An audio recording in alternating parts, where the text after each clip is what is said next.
All right, so welcome everyone. This is another creator interview. Today I'm joined by Ty from Price Art, and he's got a really cool NFT project coming out on Cardano. And your drop is this Sunday, and so we wanted to talk about it. So welcome, Ty. Thank you for Thank you for joining me. Thank you for talking to me. I'm happy to be here. First time listener, or first time on here, long time listener. Awesome, great. So I caught wind of your project, I don't know, a couple of weeks ago. And at first I thought, that's a pretty simple idea. How is he going to make art or make an NFT out of simple candlesticks? Why don't you walk me through a little bit about your idea and how you've made it into something a little more interesting than the simple premise at the beginning?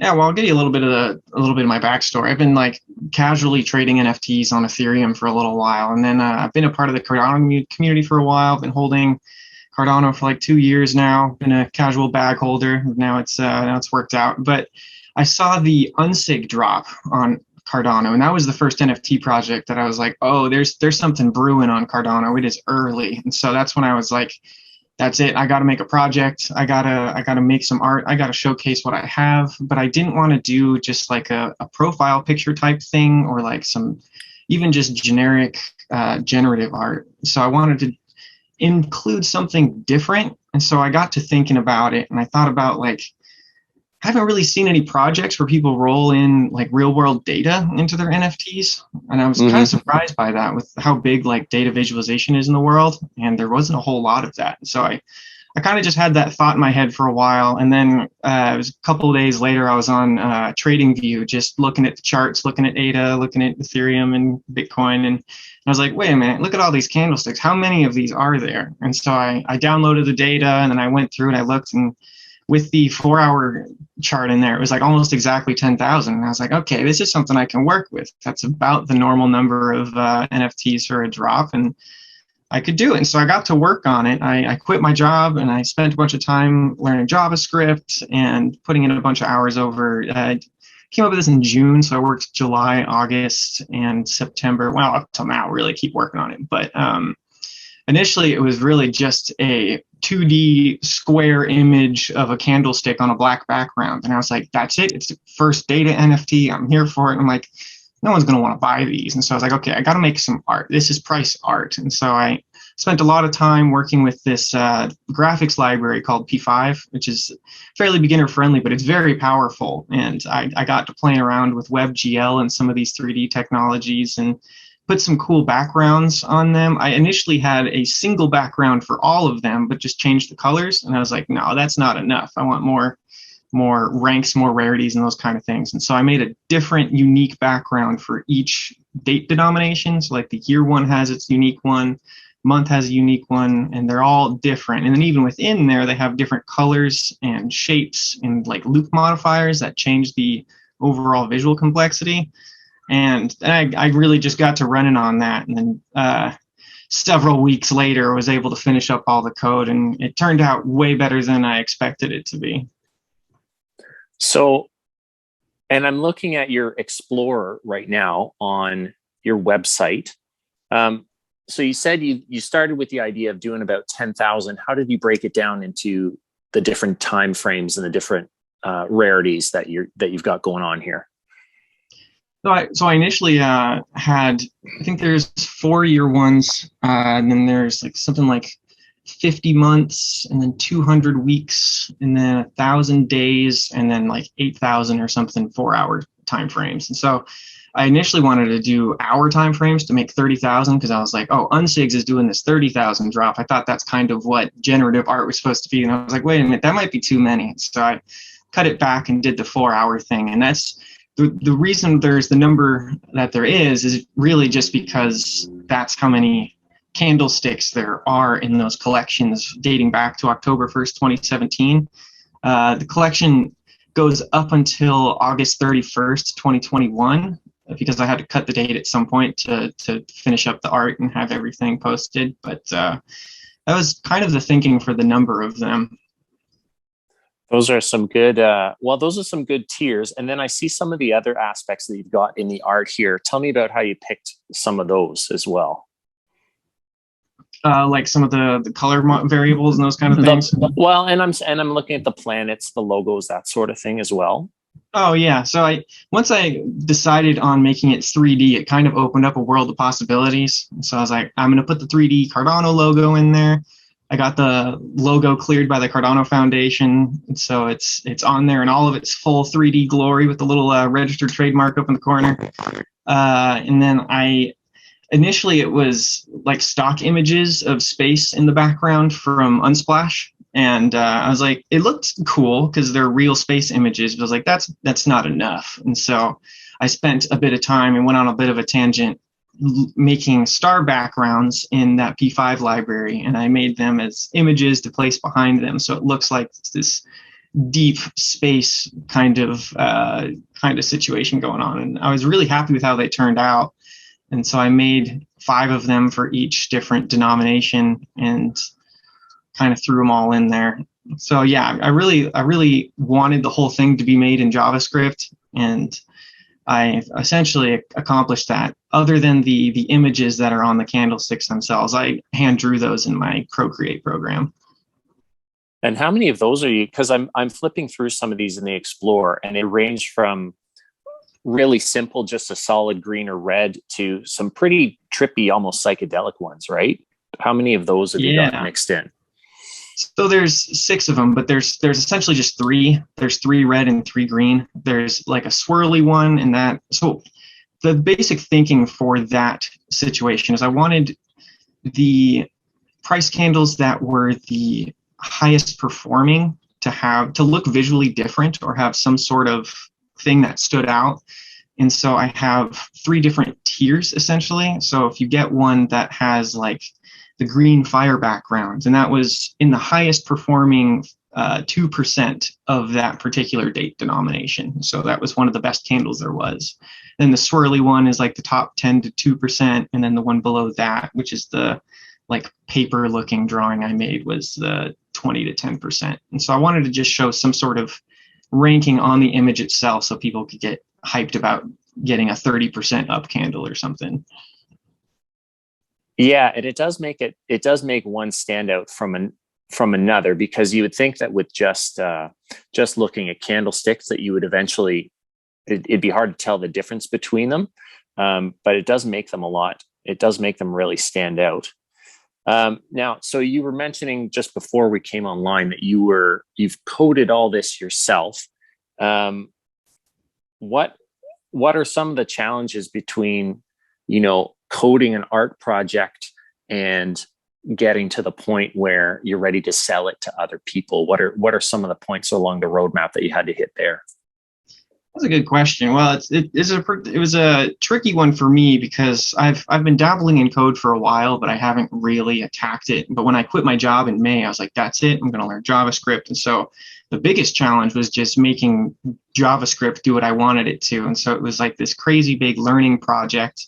And I was looking on the internet for inspiration, trying to find different art patterns. And I was like, oh, maybe I can emulate something like this in JavaScript. And I'd go in there and play with all the different shapes and play with the different loops. And it kind of ended up working out. It was a lot of hours of sitting in front of my computer, throwing stuff at my code editor and seeing what works. And so, yeah, it was definitely tricky. And part of the reason why it took me 2.5 months almost to code the collection, but it got quicker as I went on because I got better at it.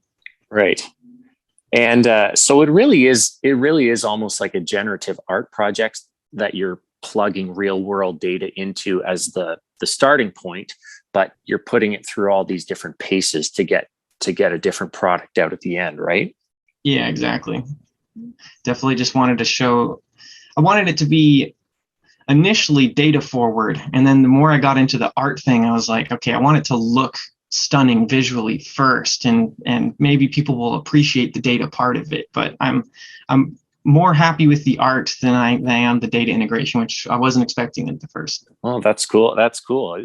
It definitely shows in the final work. On now, your roadmap now, obviously you've got your website build, your branding, and your aesthetic. You've completed the art now for all this initial series 1 drop. And what are your plans for your drop for series 1? You said the last we talked about it is coming up this weekend. You want to give me the details on that? Yeah, it's coming up on Sunday, 4 p.m. UTC. So I think it's 9 a.m. my time. And a lot of time went into figuring out how we can implement a vending machine. We ended up with a partner. We went with Mermaida, and so she's helping us implement a vending machine into our site. There is a lot of options in that space. There's a lot of people that are like, well, I've never done it before, but I know scripting, so I bet I could do it for you. And it's like, no, I kind of want this to work and work well. And so that's why I went with Mermaida, who's done drops like this before and who knows what she's doing. And so that's all getting set up now, and she's in the process of working through all that. And once some of the NFTs are minted, we'll be able to give some away and whatnot. So yeah, that's coming up on Sunday. I'm scaling the website right now. If we have a lot of visitors, doing some of those backend upgrades, and yeah, it's about all I got for the drop on Sunday. That's good news. And then I recently saw that you had started setting up a Discord. What are some of the things that you're looking to set up in your Discord community? It's a good question. I wasn't anticipating how hard it is to gather a Discord community. So I thought it was going to kind of be like posted on Twitter and people were like, oh my gosh, a new project, I'm going to hop into it. But it's been a little bit of manual labor trying to get people into our Discord. But I really just want a place for the community to gather. This, if you look on the Q4 2020, I have a Series 2 collection drop. And I'm not entirely sure what I want that to be yet. And I don't really want to be the one that decides it, if that makes sense. I want to like work with the community and post some polls and see what coin they'd like next and see what kind of things we want to do for Series 2. So I want it to be a kind of a collaborative space for people to tell us what they think of the art and tell us where they'd like it to go. And I like this concept of community-driven art that Cardano does better than any other crypto community. Yeah, I would have to agree with you there. So are you thinking about making a similar series using the data from other coins or other blockchains? Yeah, that's what we were thinking right now. So we're thinking something we might do. Well, we don't really know, but some of the options are, well, Bitcoin is obviously there. That's the OG, the crazy first one. Don't really want to do ETH because we're on Cardano. We're thinking about Ergo 2 or Singularity Net or COTI or some of these ADA coins. I got a feeling our community would probably want those more so than a Solana or something, right? So yeah, something to that effect. I try not to make fun of ETH handles unless they're saying that high gas prices are a good thing, that it's a feature, not a bug. Yeah, right.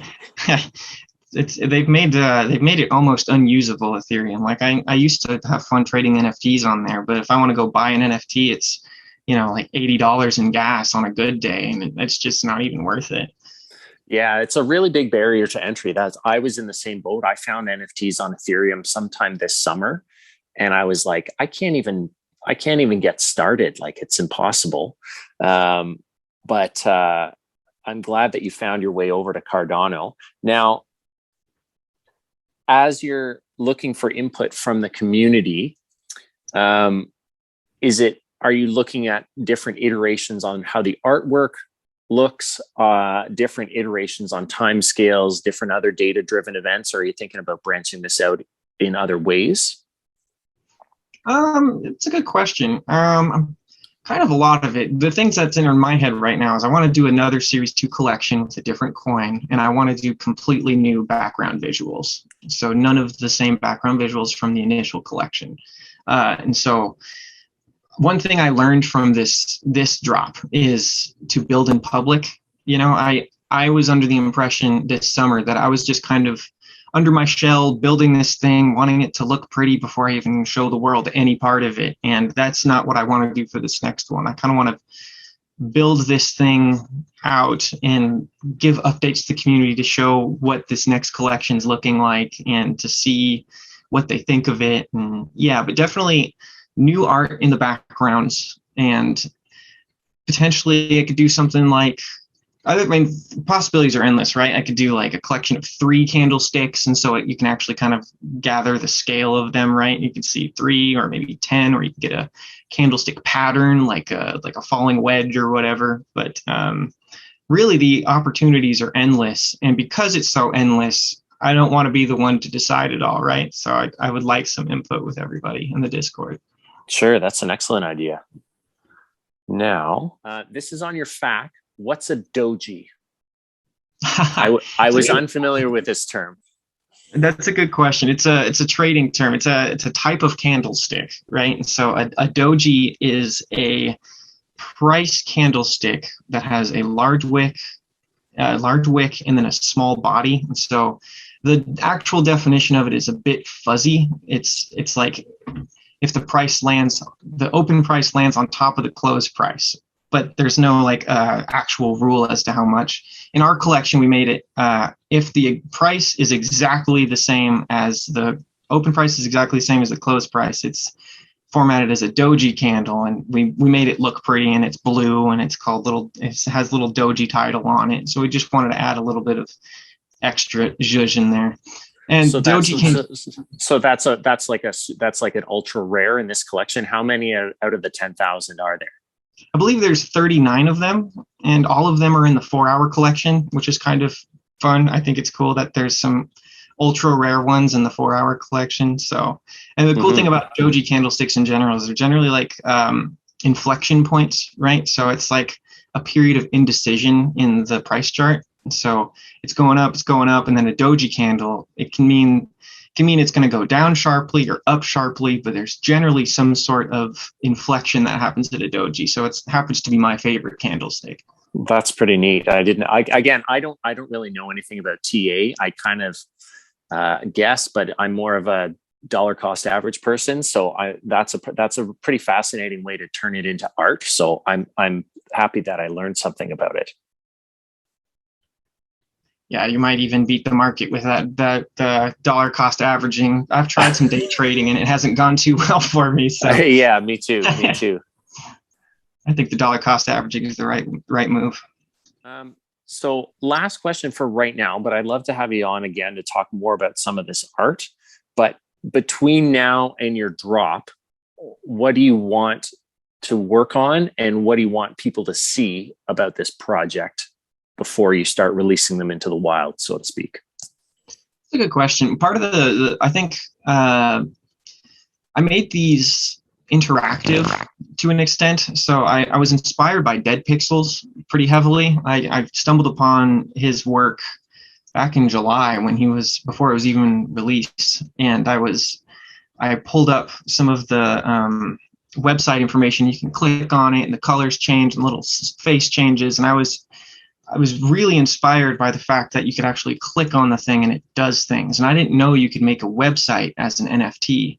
And so that's why I kind of want to showcase how you can go in and you can click on the candlestick and rotate it. And there's a couple different modification buttons on there. I kind of want to show how interactive it is. I'm working right now on the metadata, and it's on how it'll show up in Pool PM.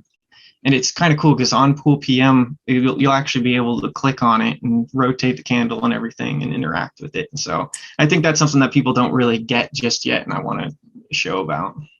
Well, I remember the first time I read that about Dead Pixels as well, is that everything else just kind of sits there as its IPFS link on Pool PM. But to be able to actually click on something and do something with it, that's a really cool feature to include. And I think it makes them stand out a little bit even more. So that's pretty cool. Yeah.